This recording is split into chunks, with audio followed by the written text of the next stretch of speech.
गोदावरी नदीची एकूण लांबी किती? 1450 किमी.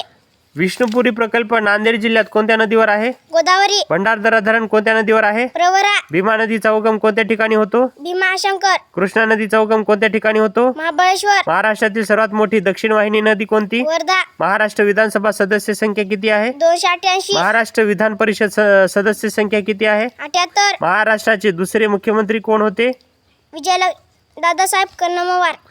महाराष्ट्राचे तिसरे मुख्यमंत्री कोण होते? वसंतराव नाईक. सर्वात जास्त काळ पदावर असणारे महाराष्ट्राचे मुख्यमंत्री कोण? वसंतराव नाईक. महाराष्ट्र राज्याची एकमेव महिला राज्यपाल म्हणून कोण होती? विजयलक्ष्मी पंडित. भामरागड सुरजागड टेकड्या कोणत्या जिल्ह्यात आहेत? गडचिरोली. दरकेसा टेकड्या कोणत्या जिल्ह्यात आहेत? गोंदिया. वर्धा वैनगंगा नदीच्या एकत्रित प्रवास काय म्हणतात? प्रणिता. नर्मदा नदी महाराष्ट्रातून किती किलोमीटर वाहते? 54 किमी. नर्मदा नदीचा उगम कोठे होतो? अमरकंट मध्य प्रदेश. खानदेश कन्या कोणत्या नदी संबोधतात? तापी. कोणती नदी महाराष्ट्रात 2 वेळा प्रवेश करते? तापी गोदावरी.